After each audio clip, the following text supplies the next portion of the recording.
Welcome to NJ New Jalsa. বাঁচো বাঁচো বাঁচো, আল্লাহর ওই জাহান্নাম থেকে তুমি নিজেকে বাঁচাও যদি একটা খেজুর দিয়ে হয়। আর আল্লাহ বলেছেন বিসমিল্লাহির রহমানির রহিম, ইয়া আইয়ুহাল্লাযীনা আমানু কু আনফুসাকুম ওয়া আহলিকুম নারা আলাইহা মালাইকাতুন গিলাদুন শিদাদুন লা ইয়াসুনাল্লাহা মা আমরাহুম ওয়া ইয়াফআলুনা মা ইউমারুন। আল্লাহ বলেন, ইয়া আইয়ুহাল্লাযীনা আমানু, হে ঈমানদারেরা, কু আনফুসাকুম ওয়া আহলিকুম নারা ওয়াকুদুহান নাসু ওয়াল হিজারাতু আলাইহা মালাইকাতুন গিলাদুন শিদাদুন লা ইয়াসুনাল্লাহা মা আমারহুম ওয়া ইয়াফআলুনা মা ইউমারুন। এখানে একটা প্রশ্ন লুকিয়ে আছে, প্রশ্নটা বোঝার চেষ্টা করেন। প্রশ্ন বুঝলে উত্তর বুঝতে সুবিধা হবে। প্রশ্নটা হচ্ছে, আমি বলছি এই লোকটা ইমানদার, হতেও পারে না পারে। আমি বলছি এই লোকটা ইমানদার, হতেও পারে না পারে। আপনি বলছেন আমাকে ইমানদার, হতেও পারে না পারে। সভাপতি বলছেন একজন ইমানদার, হতেও পারে না পারে।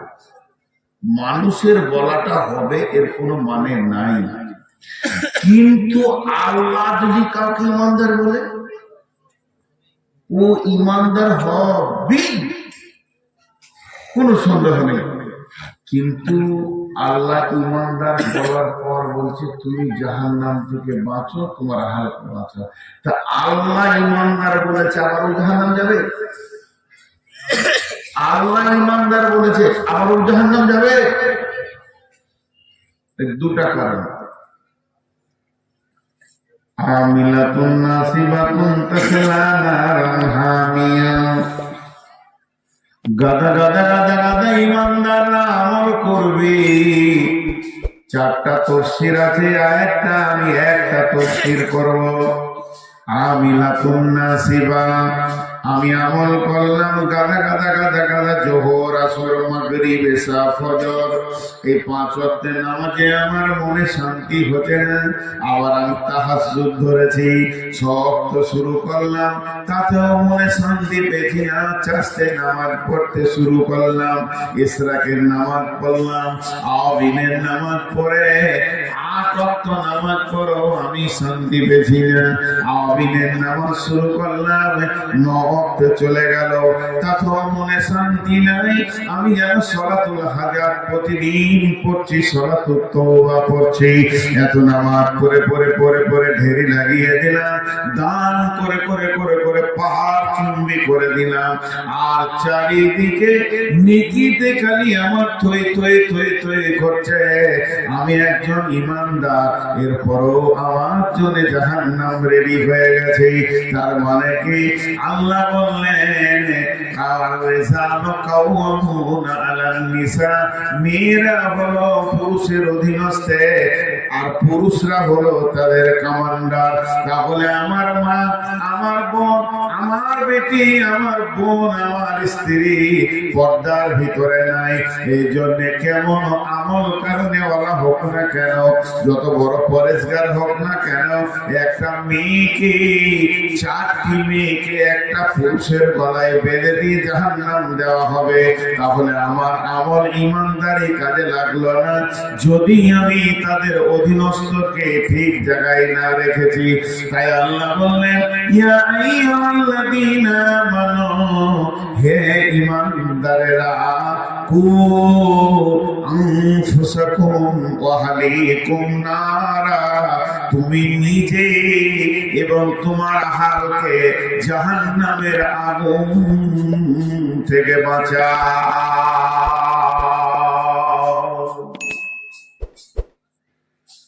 হায়, তাহলে আমার বিটি যদি বদমাশ হয়, মানছে না, ও বাপ মানে না, ভাই মানে না, স্বামী মানে না।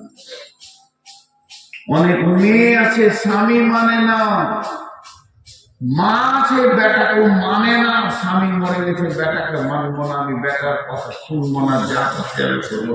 তারপরে কি পুরুষটা জাহান্নামে যাবে? জি, তোমাকে জোর করতে বলেনি, তাবলীগ করতে বলে। তুমি বলো তাহলে বেঁচে যাবে, না বললে ফেঁসে যাবে।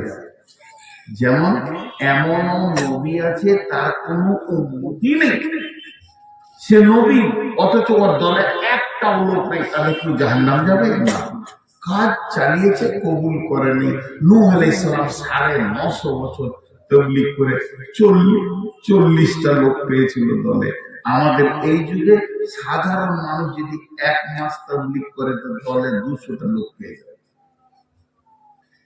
সেই যুগে নূহ আলাইহিস সালাম 950 বছর তাবলীগ করে 40টা লোক পেয়েছে। কটা এলো, কটা মসজিদ ঢুকলো, কটা পর্দা হলো, কটা নিজেকে বাঁচালো, কটা আর গুনাহ করছে না, এইটা কিয়ামতের মাঠে হিসাব হবে না। হিসাব হবে তোমার সময়টা কত লেগেছে আল্লাহর জন্য। আল্লাহ বলছেন, ওয়াকুদুহান নাসু ওয়াল হিজারাতু, জাহান্নামের লকড়ি বানানো হবে মানুষকে এবং পাথরকে। আলাইহা মালাইকাতুন গিলাদুন শিদাদুন লা ইয়াসুনাল্লাহা মা আমারাহুম, সেখানে এমন ফেরেশতা আছে, সেই ফেরেশতাগুলো নির্দয় ফেরেশতা, তাদের ওই পাঁচটায় আল্লাহ বানায়নি দয়া, মায়া, মহব্বত। তারা মারবে, তারা আর কিছুই বোঝে না।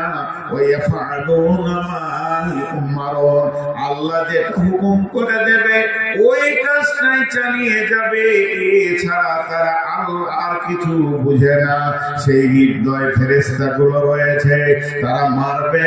এক মুফাসসিরিন বলেছেন, একজন লেখক বলেছেন, জাহান্নামীর মুখে 450 ফেরেশতা রয়েছে, তারা জাহান্নামীদেরকে আগে মারবে, মেরে হাড়গুলোকে চুরচুর করে ভেঙে দেবে। একটাও জয়েন্ট, একটাও খিল সোজা থাকবে না, সব জাহান্নামীদের হাড় হাড্ডি চুরমার হয়ে যাবে। তারপরে জাহান্নামে তাদের রেখে ফেলা হবে। জাহান্নামে যখন ফেলা হবে, আল্লাহর নবী বলছেন, ইয়ামশি আলান নার, ইয়ামশি আলাল ফাহমে আহলুন নার, জাহান্নামীরা মুখের ভরে হাঁটবে, তাদের পা উপর দিকে থাকবে। মানুষ দুনিয়াতে চলছে পায়ে মাথা উপর দিকে আছে, কিন্তু জাহান্নামে এটা উল্টা হয়ে যাবে। বন্ধুরে, মা আমার, বোন আমার, পা উপর দিকে থাকবে আর মুখের ভরে জাহান্নামীরা হাঁটবে।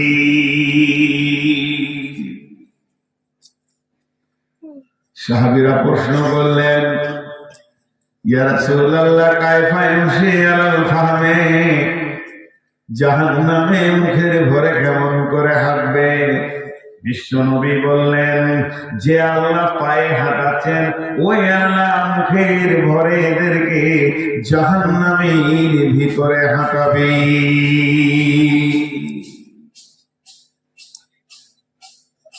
যা একটা বললাম সূরা তাহরিমের, ওই আয়াতে তফসীর করেছে ইমাম কাদের জিলানী আলাইহিস সালাম।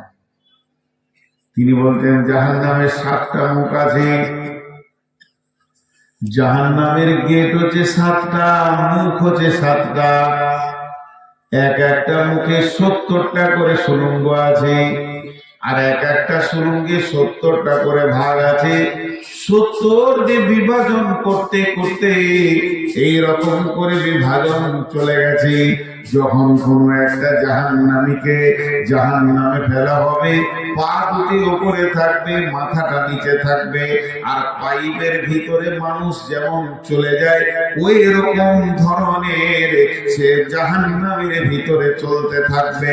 এখানে যতগুলি নারী পুরুষ আছে সবগুলোকে বেঁধে নিয়ে গিয়ে একটা হল ঘরে ভরে যদি কেরোসিন বা পেট্রোল দিয়ে আগুন লাগিয়ে দেয়, যতক্ষণ আমাদের হুঁশ থাকবে একে অপরকে দেখতে পাবো। হুঁশটা যখন হারিয়ে যাবে তখন আমরা মরে যাব। কিন্তু জাহান্নামে মানুষ একে অপরকে দেখবে না, তারা আর্তনাদ শুনবে, চিৎকার শুনতে পাবে। আর জাহান্নামে সুড়ঙ্গ পথে যাবে, এক একটা সুড়ঙ্গ পথে গাদা গাদা করে চলবে। আর ওই যে সুড়ঙ্গ পথে চলতে থাকবে, কতদিন যাবে? আল্লাহর নবী বলছেন 70 বছর পর জাহান্নামের নিচে গিয়ে পৌঁছাবে। 70 বছর পর, 70 বছর পর, 10, 20, 30, 40, 50, 60, 70, 365 দিনে বছর, এরকম 70 বছর পর জাহান্নামে নিচে পড়বে। আমি অঙ্কটা আপনাদেরকে ভুল বললাম, ঠিকটা বলছি। এখন 24 ঘন্টায় একদিন, 365 দিনে এক বছর।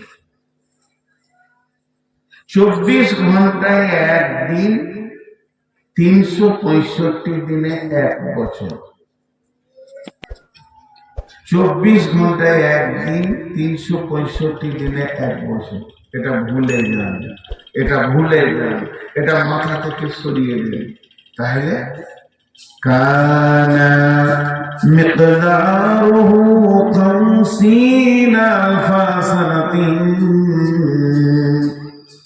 50,000 বছরে একটা দিন হবে।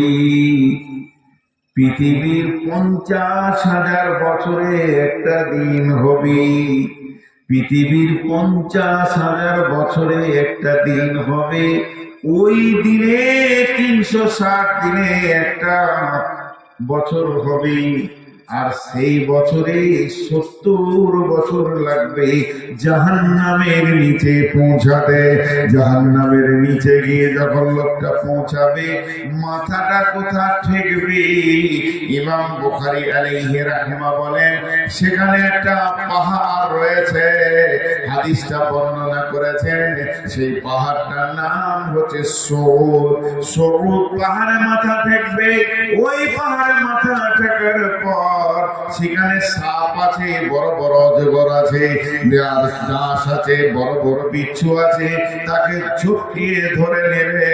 ওখান থেকে করে পড়তে পড়তে আরো 70 বছর লাগবে নিচে যেতে।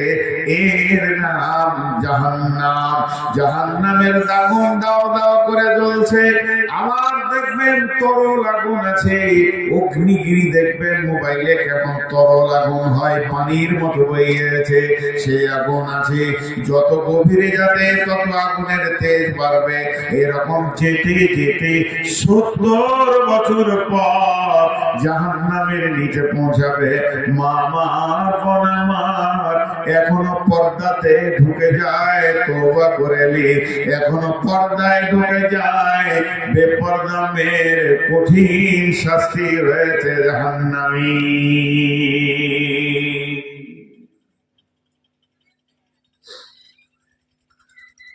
আপনাদের উত্তরবঙ্গ থেকে আমাদের দক্ষিণবঙ্গে পর্দা খানিকটা আছে, আমি বলবো না যে খুব বেশি আছে। বদরুদ্দোজা নদী গিয়েছিলেন আমার গ্রামে জলসা করতে।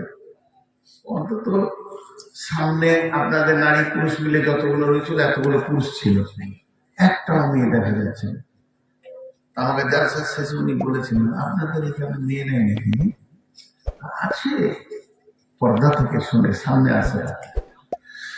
এখানে কোনো পর্দা নাই, বাড়িতে দেখে নিয়ে চলছে চালে মনে হতো বহু বিক্রি সব আছে লজ্জা সরম পর্দা পর্দাটাকে খুশি মনে করছে না ধার্মিক শরীফের হাদিস আমি এই হাদিসটার ব্যাপারে আগে বরাতটা ক্লিয়ার করে দিই বুখারী মুসলিম অবগতির মিদিনা শরীফের মধ্যে কোথাও পাইনি আমি পাইনি আপনাদের এখানে যে 21 মাইল আছে গাজল পার হয়ে ওইদিকে একটা মাদ্রাসা আছে